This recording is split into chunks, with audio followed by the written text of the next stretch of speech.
नमस्कारम।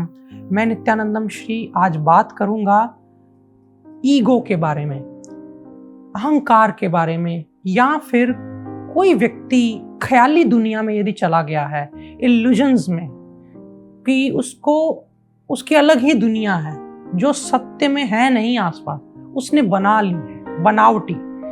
उसके क्या लक्षण होंगे और क्या रीजंस होते हैं उसके, और अंत में बताऊंगा इलाज।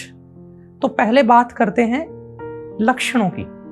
14 लक्षण होते हैं मुख्यतः, जिससे पता लग जाता है कि हाँ, ये व्यक्ति उस बीमारी से पीड़ित है। ध्यान रहे, मैं किसी की निंदा करने नहीं जा रहा हूं। मैं चिकित्सक के रूप में उन सब लक्षणों को आपके आगे रखना चाहता हूं कि जिनको अगर आप पहचान सकें तो आप समझ जाएंगे कि ये व्यक्ति ख्याली दुनिया में चला गया है, इसके पांव जमीन पर नहीं है, या यूं कहें कि इसने पी रखी है, जो कि शराब दूसरी होती है, जो चढ़ जाए तो फिर उतरने का नाम नहीं लेती। और ये जो रोग है मानसिक है, इस पे लोग कम बात करना पसंद करते हैं, क्योंकि ये किसी की पर्सनल इंटरनल चीजों में काउंट किया जाता है और फिर लोग बुरा भी मान जाते हैं अगर हम किसी को बोलें तो। इसलिए किसी को बोलने के लिए नहीं, आपकी जानकारी बढ़ाने के लिए, किसी से आप नफरत करने लग जाएं ये सारे लक्षण देख करके, इसलिए नहीं, बल्कि उसकी सही तरह से मदद करें। इस लिहाज से, इसलिए मैं आपको ये चीजें बताने जा रहा हूँ, सिखाने जा रहा हूँ। और आप किसी को जज ना करें अगर 1-2 लक्षण किसी में देखें तो। 14 लक्षणों की बात मैं करने जा रहा हूँ। मुख्यतः 14 में से 6-7 अगर कहीं एक साथ किसी व्यक्ति में, किसी व्यक्तित्व में दिखें, तभी आप कह सकते हैं कि हाँ, ये इस रोग में घिरा हुआ है, ग्रसित है। अदरवाइज किसी को बेवजह आप आइडेंटिफाई ना करें रॉन्ग, कि ये भी व्यक्ति वैसा है, ये सारी दुनिया बुरी है, और फिर अंत में आप कहेंगे जी अच्छा सिर्फ मैं हूं, तो ये भी एक रोग बन जाएगा आपके लिए। तो बात करते हैं सबसे पहले घमंडी, ईगोइस्टिक और ख्याली दुनिया में जा चुके व्यक्ति के पहले लक्षण की। पहला लक्षण है ना सुनने की आदत ना होना, यानी कि मुझे कोई व्यक्ति ना कहे, मना ना करे किसी चीज के लिए। मैं अगर किसी को कह दूं तो फिर वो मेरा काम होना ही चाहिए। ये बचपन से आदत शुरू हो जाती है माता पिता के द्वारा, जब वो सारी जिद पूरी करने लगते हैं। धीरे धीरे बढ़ते बढ़ते बढ़ते बढ़ते ये एक्सपेक्टेशन हर किसी से करने लगता है वो व्यक्ति, और फिर उसे नफरत हो जाती है, गुस्सा आ जाता है, तिलमिल आ जाता है। वो अगर उसको कोई ना कर दे किसी चीज के लिए भी, अगर वो बोल दे कि मेरा ये काम करो, नहीं भी अगर वो आपके सामने गुस्सा करेगा तो भी उसका पारा चढ़ जाएगा, वो अंदर से असंतुलित हो जाएगा कि ऐसा हुआ कैसे मेरे साथ, वो भी। तो ये पहला लक्षण है। दूसरा लक्षण है खुद को बड़ा महसूस करना। अच्छी बात है जो कि, लेकिन दूसरों को छोटा या घटिया महसूस करना, कि भाई दूसरे तो बेकार हैं, ये जो मेरे पास काम करते हैं किसी काम के नहीं, ये जो लोग फलाने फलाने प्रोफेशन के होते हैं बेकार होते हैं, ये लोग जो नीचे बैठे हैं, ये इधर से आ रहे हैं जा रहे हैं, ये भीड़ है जो सब बेकार है। ऐसी मानसिकता डेवलप होने लग जाती है। अरे फलाना रिश्तेदार अच्छा नहीं है, फलाना व्यक्ति अच्छा नहीं, वो पड़ोसी वो भी गलत है, वो भी अच्छा नहीं है, ये ऐसे करते हैं, वो वैसे करते हैं, बस ऐसी उसकी मानसिकता हो जाती है। हर किसी व्यक्ति की छोटी सी बात हुई तो इसने गलत किया, ये बेकार है। बल्कि हमें उसको इम्प्रूवमेंट की नजर से नहीं देखना, भाई इसने मेरे साथ ऐसा किया, मुझे लग रहा है कि इसको ऐसा नहीं करना चाहिए था, चलो बात करते हैं। ऐसा नहीं, इसने ये कर दिया, उसने वो कर दिया, हर वक्त ऐसा उसका ओरा बन जाता है, ऐसी उसकी देखते ही आप उसके पास बैठते ही ऐसी वाइब्रेशंस लेने लग जाते हैं।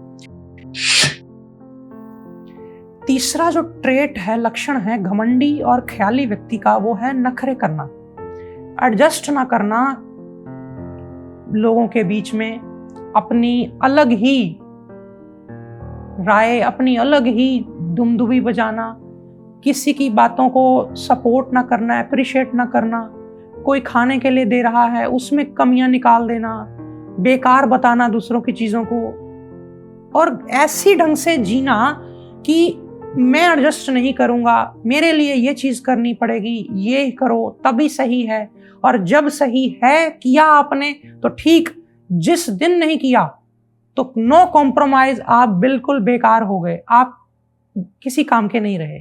ऐसी मानसिकता हालांकि हर किसी में नखरे होते हैं, बचपन में नखरे अच्छे लगते हैं, लेकिन जब ये चीज बढ़ जाती है वक्त के साथ, समय के साथ, कम नहीं होती उल्टा, तब ये चीज बीमारी का नाम लेती है। और हम छोटे बच्चों में अगर ये ऐसे लक्षण पाए जाएं, उनको बीमार नहीं कह सकते। कुछ एक युवा अवस्था, जब दूध के दांत टूट जाएं, उसके बाद हम कह सकते हैं कि कोई व्यक्ति ऐसे ट्रेड्स को नहीं छोड़ रहा, अच्छी अवस्था में पहुंच गया है, वैसे उसकी बड़े बड़े काम हैं, बड़ी बड़ी बातें हैं, बड़े बड़े जिम्मेवारियां संभाल रहा है अब, लेकिन ये चीजें उसकी नहीं जा रही। तो धीरे धीरे जब वो अडल्ट हो रहा है तब उसको जज करें।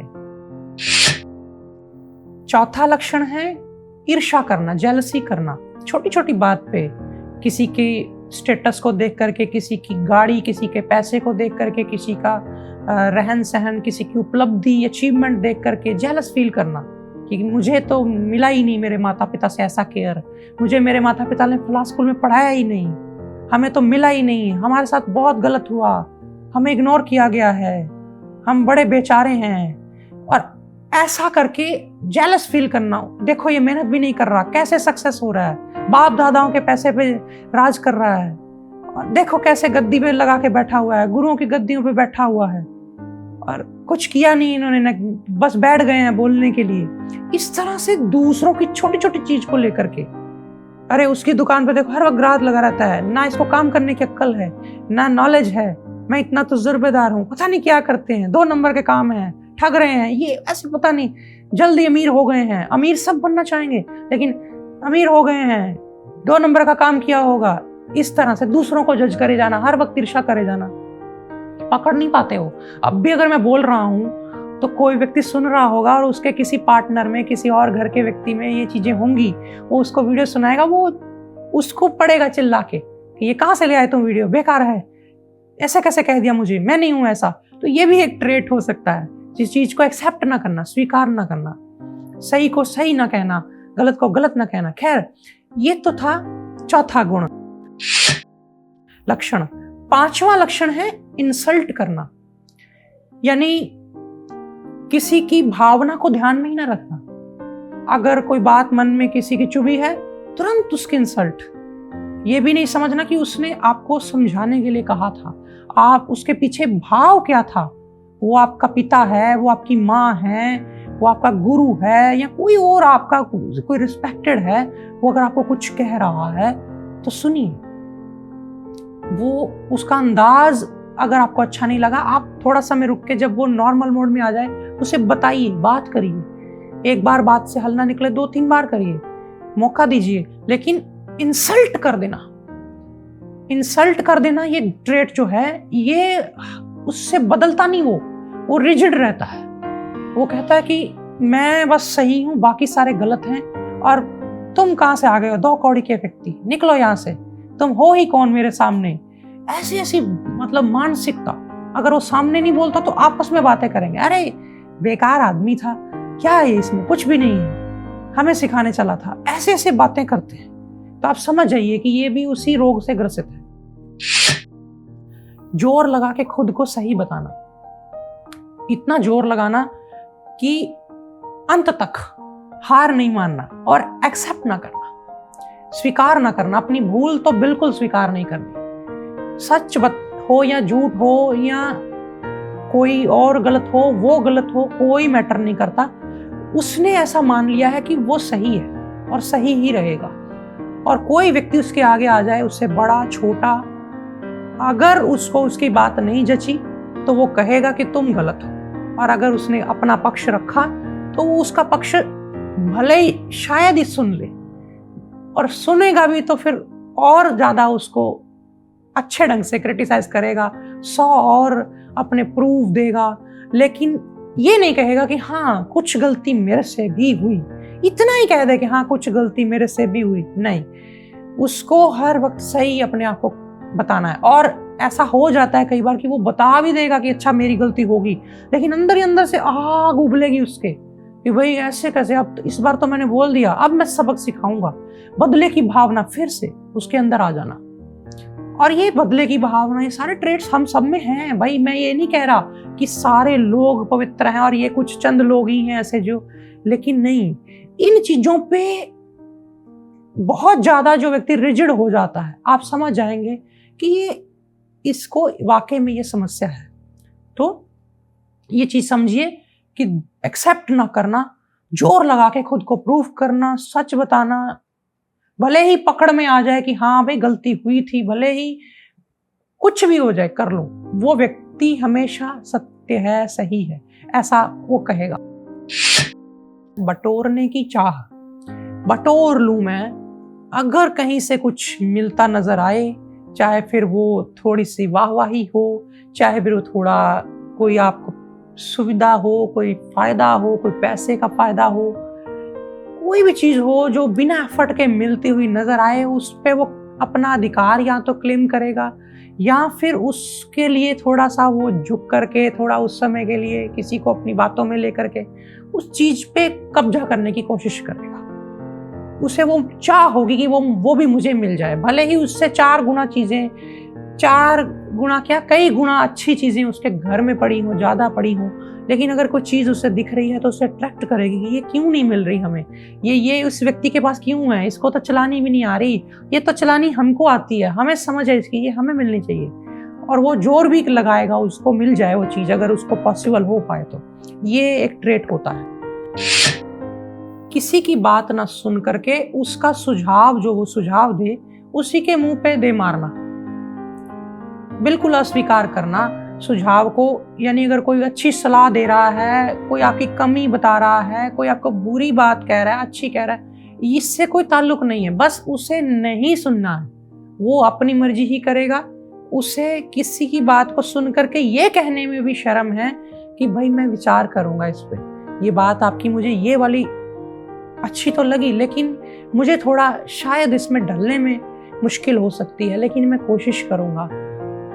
इतना भी उसे एफर्ट जो उसके अंदर से नहीं आता, और वो इतना रिजिड होता है, वो कहता है कि आपको क्या पता, ये वो, और वो अपने आप को ऑन द स्पॉट वहां पे प्रूफ करने में फिर से जुट जाता है, और वो सुझाव को कहेगा या तो कि भाई अपने पास रखो, किसने मांगा तुमसे।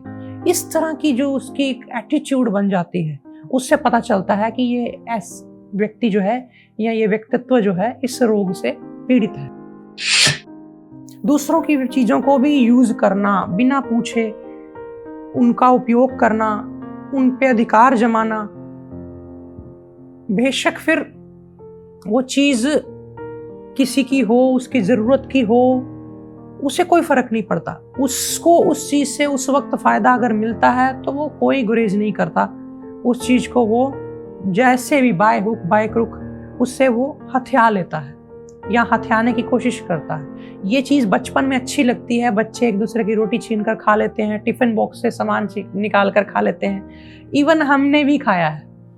बच्चे होते थे हमें पता नहीं होता था, तो लेकिन बड़े होते हैं तो हमें समझ में आया, हमारे गुरुओं ने, हमारे बड़ों ने सिखाया, तो हमने उस चीज को समझा और अपनाया। लेकिन जो उससे ख्याली दुनिया में वो जा चुका है, जिस वजह से उसको लग रहा है कि मेरे आगे तो बस सक्सेस ही सक्सेस है, मेरा तो रास्ता इतना क्लियर है, देखो मैं कहाँ पहुंचने वाला हूँ, ये सब दुनिया पहुंचेगी नहीं वहां पे, वहां मैं पहुंचूंगा।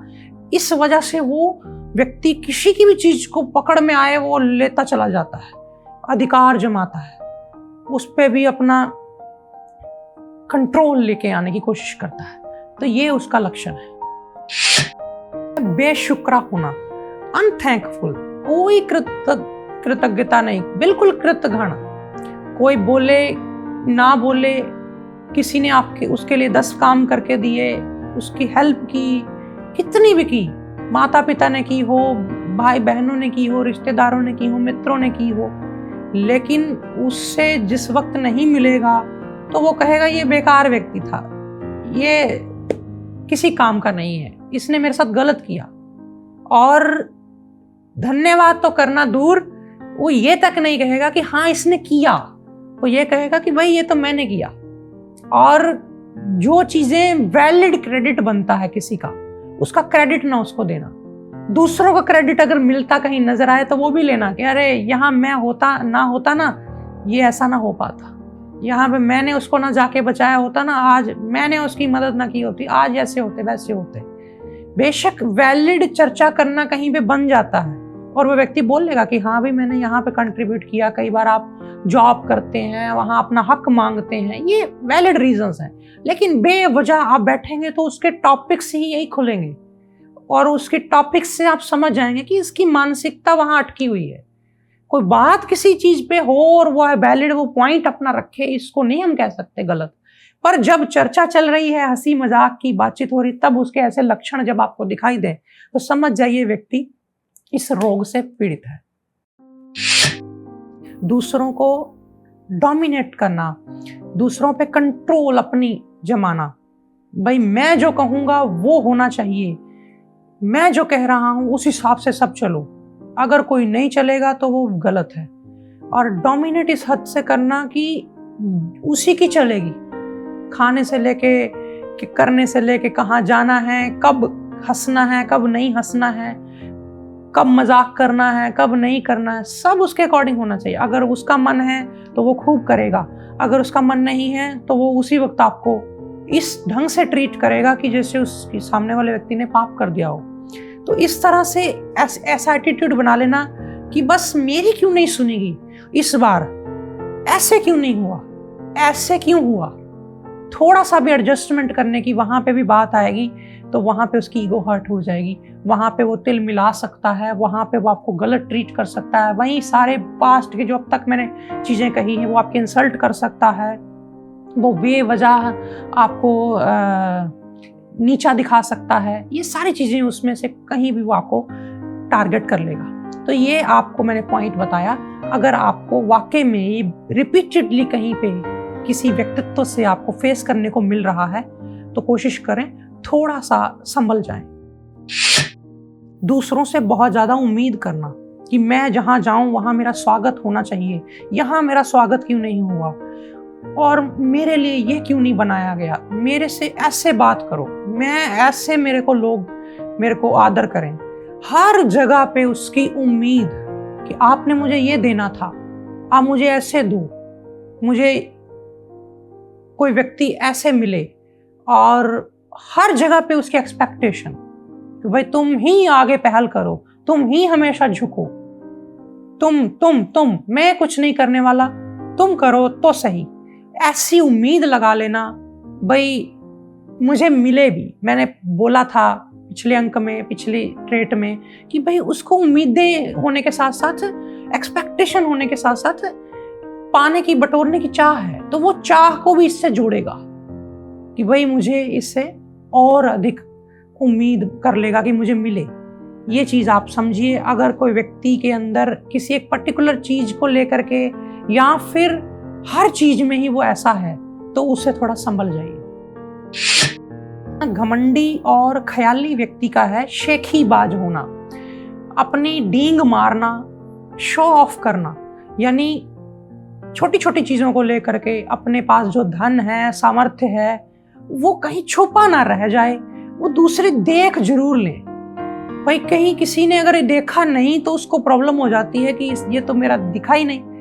अब इसी चीज में मेरे को एक चुटकुला सा भी याद आ गया कि एक औरत ने तो अपना घर तक जला लिया ये लोगों को दिखाने के लिए कि जब वो लोग उससे पूछें भाई बहन जी कैसे आग लगी, तो वो ये बता सके कि आग का तो मुझे पता नहीं कैसे लगी, कुछ बचा ही नहीं, लेकिन ये अंगूठी बजी है हीरे की, मैं कल ही लेके आई थी।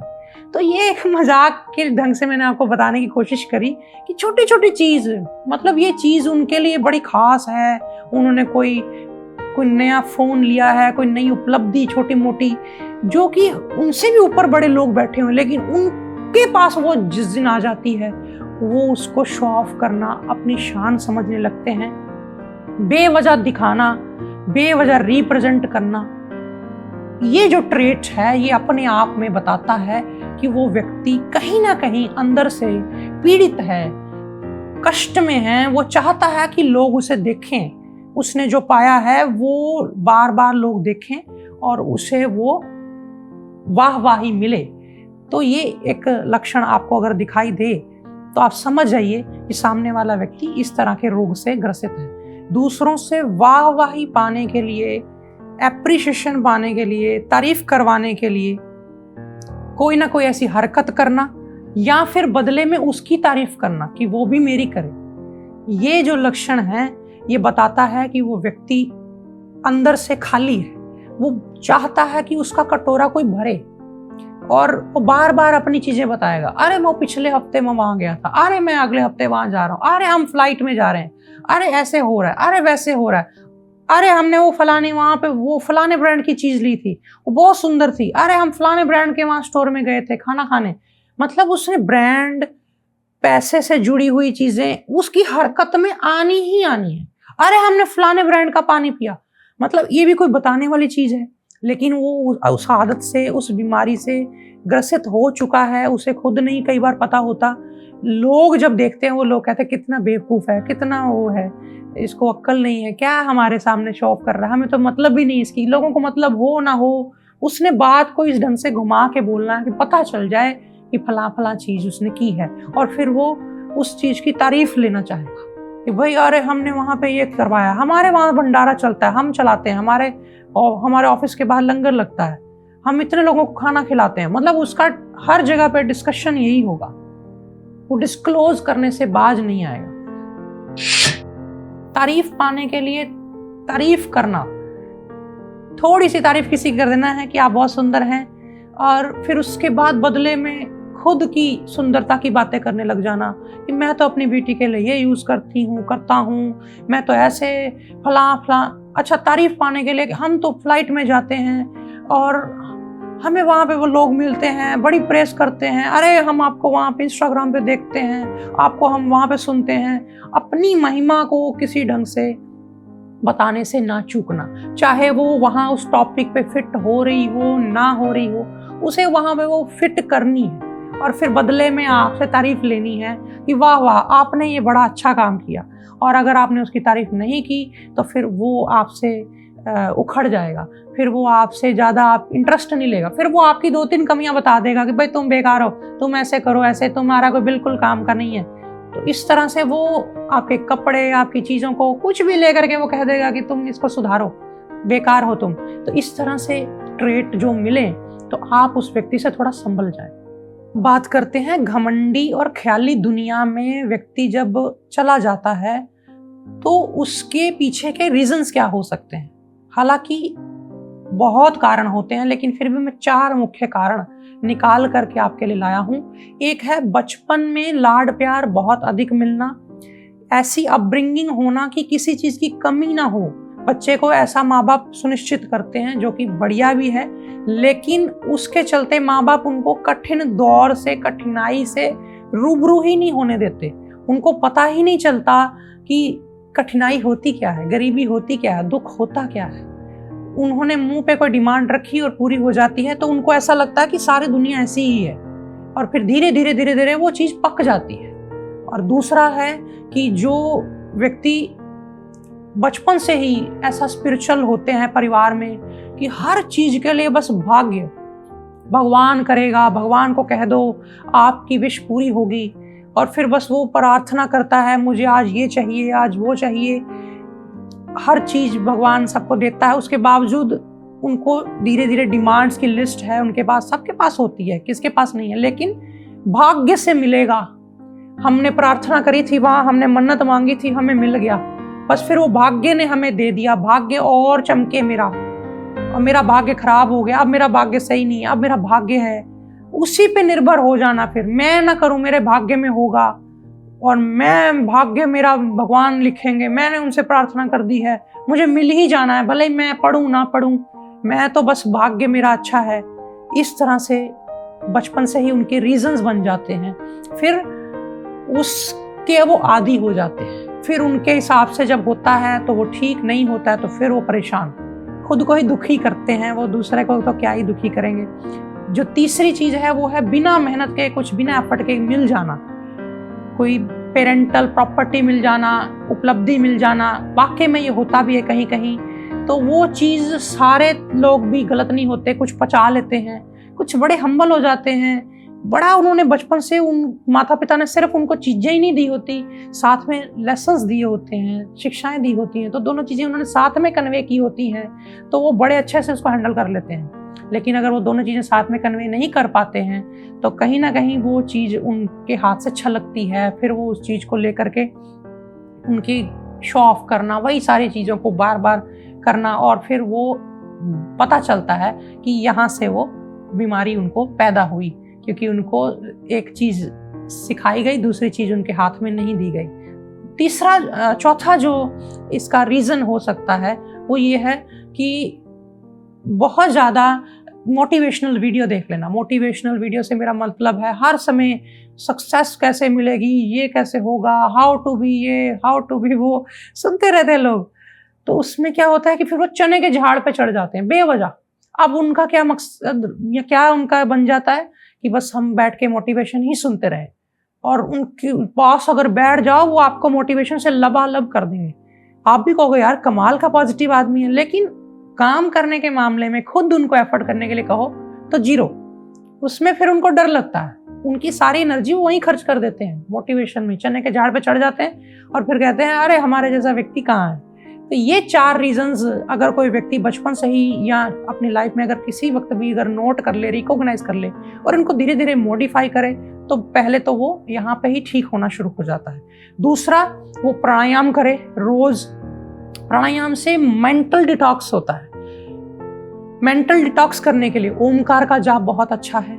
मन पे जो पुरानी स्मृतियां, पुराने संस्कार, पुराने ख्याल, पुरानी मान्यताएं पकड़े बन गई हैं, उससे धीरे धीरे वाइप ऑफ कर सकता है, मिटा सकता है। इसके अलावा व्यक्ति प्रकृति से जुड़े, जल, आकाश को निहारना, देखना, त्राटक करना, बैठना, पंछियों के साथ, बच्चों के साथ टाइम स्पेंड करना। छोटे बच्चों के साथ टाइम स्पेंड करने से ये ट्रेड्स कम हो जाते हैं।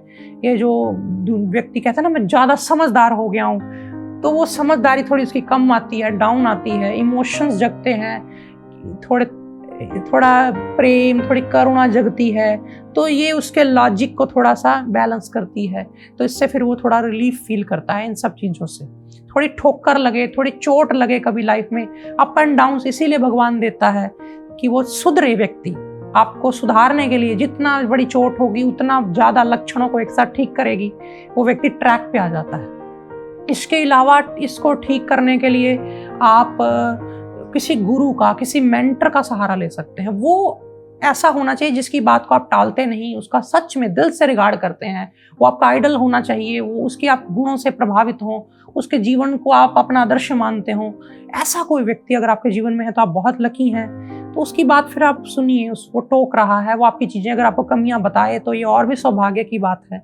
और उससे फिर सुन करके आप धीरे धीरे इन्हीं चीज़ों पे काम करिए जो मैंने आपको बताई, तो आप देखेंगे कि ये चीज़ें धीरे धीरे धीरे धीरे सही होने लगी। और कोई व्यक्ति सर्वगुण संपन्न नहीं होता।